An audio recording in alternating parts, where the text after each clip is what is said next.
Assalamualaikum warahmatullahi wabarakatuh. Hai, gua Bagas dari Coding Asik. Di sesi ini gua akan jawabin pertanyaan atau request dari subscriber atau follower, yaitu tentang gimana sih caranya kita membuat surat menggunakan PHP. Jadi intinya ada data, kemudian kita bisa menampilkan data itu ke surat yang udah kita desain. Nah, gimana caranya? Tunggu yang satu ini.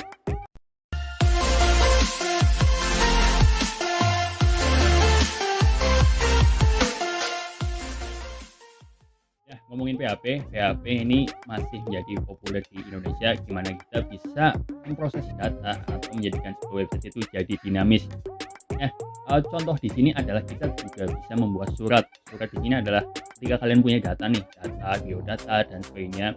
Kalian pengen tuh dijadiin sebuah surat, jadi kita nggak perlu nulis lagi. Itu kan gampang banget untuk menjadikan sebuah sistem yang otomatis.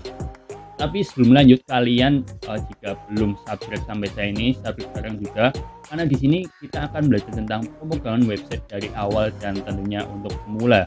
So, langsung aja dan aktifin juga loncengnya. Oke, langsung aja kita praktek gimana caranya menampilkan data menggunakan PHP untuk membuat sebuah surat kayak gitu. Langsung aja episode. Oke, yang pertama gue jelasin adalah dari struktur tabelnya. Jadi struktur tabelnya ini kayak gini aja. Jadi nanti ada ID surat nih buat penomoran aja. Terus ada nomor, perihal, lampiran sampai tempat. Nah, di sini gua pakai contoh surat yang ada di rumah.com ini ya. Ini kalian bisa lihat aja. Nah, di sini gua pakai yang ini. Jadi masalah data ini sampel aja sih.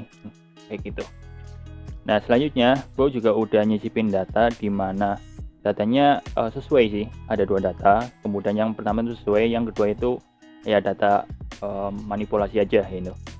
Oke, nah yang diharapkan adalah kayak gini. Jadi ini udah by database dan sebagainya, ini ya, udah masuk by database. Ini yang versi yang belum. Jadi harapannya ketika nanti kita buat surat atau yang lainnya deh boleh. Ini masuk langsung dari database masuk ke PHP-nya itu. Jadi langsung tampil. Nah, langkah pertama adalah kalian siapin dulu. Ini format suratnya gue udah siapin dulu ya dari awal. Jadi kalian nanti siapin juga format suratnya by HTML dan didesain dengan CSS yang kalian suka itu. Intinya kayak gini. Nah, yang pertama kita masukkan adalah koneksinya. Koneksi di mana kita koneksi antara database dengan menggunakan PHP dan dimasukkan ke HTML-nya, ditampilkan datanya itu. Ini ada nomor sampai bawah ya. Oke, kayak gini. Nah, langkah yang pertama adalah untuk menampilkan itu kita membuat koneksi dahulu. Membuat koneksi adalah biasa PHP.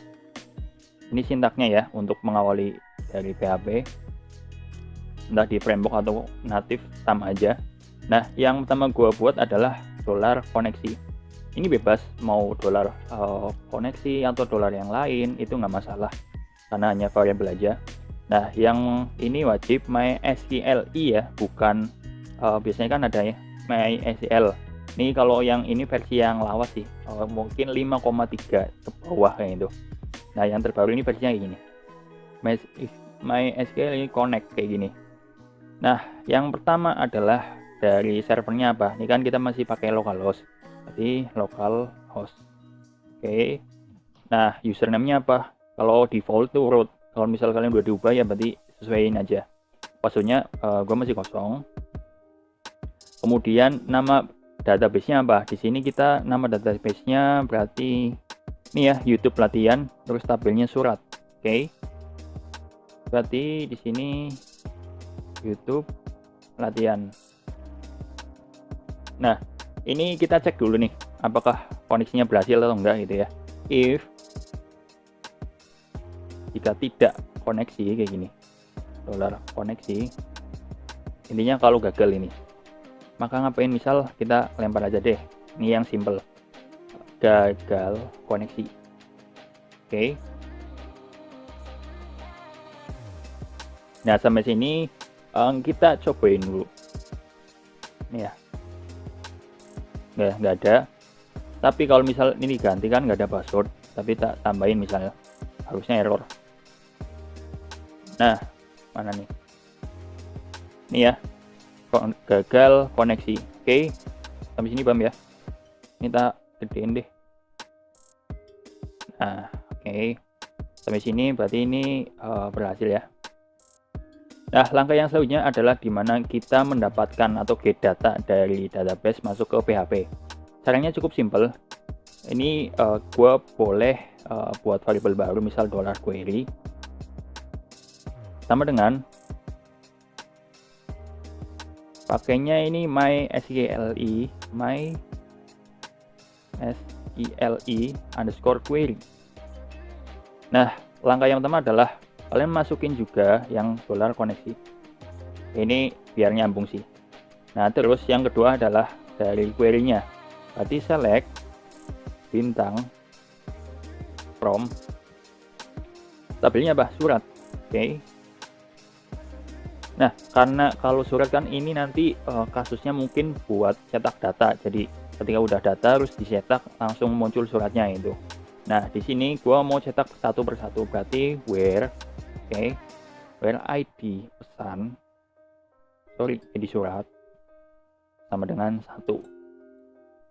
Jadi ini gua ambil data yang pertama. Oke, sampai sini harusnya udah selesai. Nah, langkah yang selanjutnya adalah gimana kita menampilkan atau ya data yang di sini nih, kita kan udah dapat, terus ditampilkan ke HTML-nya, sintaknya. Gua udah punya catatan di sini. Jadi ada 4 cara di mana kita bisa menampilkan ke HTML-nya. Cara pertama adalah kita menggunakan fetch row. Kemudian cara kedua adalah fetch stock, kemudian fetch array, kemudian yang terakhir adalah for each. Ini mungkin ada lagi sih, cuman gue kebanyakan pakai ini sih, 4 cara ini. Kalau yang lain cuma nggak masalah, yang penting tampil data gitu. Nah, bedanya apa? Bedanya gue jelasin satu persatu biar kalian lebih paham. Oke, ini gue copy aja. Copy berarti dari sini aja, dari kontainer. Kalau gue kan kontainer, jangan lupa tutupnya. Oke. Nah, berarti di paling bawah sini ya. Nah, kalau kita pakainya tuh row, itu tuh harus menggunakan key-nya itu number. Jadi kalau kita menampilkan data kan sintaknya kayak gini. $PHP, echo, $query. Di sini apa? Ini udah tak alisin row ya, $row, mysqli fetch row. Ini $query diambil dari sini ya. Dari sini ya, oke. Karena kita udah buat. Jadi ini di fetch, kemudian kita dapatkan sebuah data, terus nanti dipecah dengan nama row. $row. Nah, ini harusnya pakai kayak gini sistem penomoran. Oke. Nah, coba ini 1 perihal nanti 2. Nanti kalian bisa lihat perbedaannya dan mana yang menurut kalian gampang ditampilkan gitu.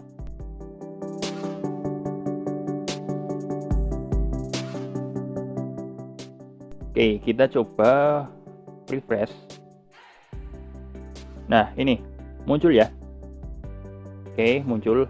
Cuma kita tuh nggak tahu apakah yang data number yang pertama itu buat nomor atau buat si hari dan sebagainya. Ini kelemahannya ini sih kalau pakai fetch row ya. Nah, cara yang kedua adalah kita pakai nih fetch assoc ya. Kok susah banget sih ngomongnya. Oke, ini copy. Nah, kalau ini tuh bedanya dia pakainya key-nya itu namanya persis. Jadi lebih gampang. Taruhlah gini. Ini kan nomor di database apa? Nomor di database adalah nomor perihal, lampiran, hari, tanggal sampai tempatnya. Nah, kalau di ini berarti ya nomor gini. Nah, terus perihal ya perihal. Terus sampai bawah ya.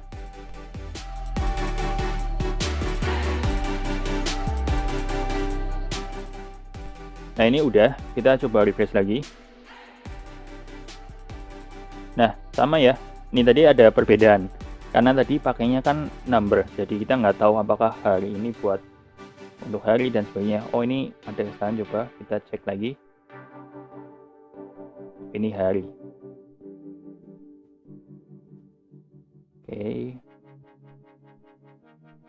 Oke, masuk ya sampai sini. Nah, kalau kita pakainya yang ASOC itu bacanya gimana sih, ASOC ya? Itulah intinya. Ini lebih gampang karena kita key-nya tuh pakainya namanya, nama dari fieldnya, kan gampang. Kalau kita pakainya fieldnya hari ya kita pasti udah hafal hari. Cuman kalau pakai yang penomoran tadi agak susah sih untuk ngafalinya. Kemudian cara yang keempat adalah cara yang ketiga nih. Cara yang ketiga adalah fetch array. Nah, fetch array ini gabungan intinya. Gabungan antara row sama ASOC.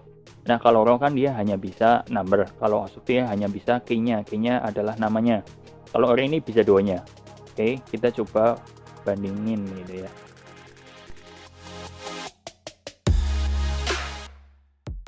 Oke, sampai sini ya. Nah, kemudian salah satu tak ganti deh. Ini salah satu ganti. Ini misal 1. Ini 2, 3 aja deh. Oke. Nah, ini sama, hasilnya sama. Oke. Jadi dia nggak bakal error, entah kalian pakainya yang pakai nomor atau pakai key yang namanya, nama fieldnya. Ini aman. Oke. Nah, kemudian cara yang keempat, cara yang menurut gua paling gampang sih. Karena nanti framework nih kebanyakan pakainya ini, kalau pakai CI, Laravel dan sebagainya lebih gampang pakai ini. Ini copy aja, surat masuk. Nah, copy ke sini semuanya. Tutupnya juga iya ya. Jangan lupa tutupnya N for each. Oke. Nah, ini gue jelasin. Jadi PHP for each $query as row. Jadi $query-nya ini tak aliasin namanya jadi $row. Oke, masuk akal ya. Terus cara menampilkannya sama, dia pakainya key fieldnya ya, nama fieldnya. Di sini nomor. Oke, di sini perihal. Ini berarti lampiran. Oke, kita coba refresh. Nggak ada perubahan ya, karena ini berhasil. Nah, jadi cara menampilkan dari data dari database ke PHP atau ke PHP natif nih ya, caranya ada 4. Nah, kalian tinggal pilih nih mana yang menurut kalian paling mudah dihafalin. Nah, kalau saran gua sih pakainya yang keempat kalau pakai for each, atau kalau nggak maksimal ya yang ketiga deh, array. Jadi nanti kalau kalian mau pakai key yang number nggak masalah, dan juga pakai key yang nama field juga nggak masalah. Jadi mengurangi kesalahan sih. Ya, setelah kalian lihat videonya, gue boleh ambil kesimpulan bahwa dengan menggunakan PHP, kalian bisa banget memanipulasi data semau kalian. Gak hanya PHP sih, banyak lain yang mesti dipelajari. Misal ada JavaScript, kemudian Python, dan sebagainya bisa atau hampir sama kerjanya seperti PHP. Nah, semoga video ini bermanfaat buat kalian yang tentunya request video ini gitu.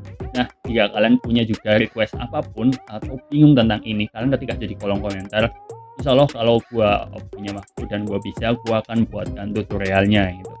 Dan jangan lupa yang terakhir adalah kalian join juga komunitas coding asik di Telegram tentunya, linknya ada di bio. Di situ kalian juga bisa sharing dengan member-member lain yang tentunya masih belajar tentang pembukaan website. Dan jangan lupa kunjungi @codingasik di Instagram karena gua juga di situ sharing tentang pembukaan website dari awal dan tentunya untuk pemula. Mungkin cukup sekian video kali ini, yaitu video request ya, sesi request. Dari gua Bagas Coding Asik. Wassalamualaikum warahmatullahi wabarakatuh. See you di next video.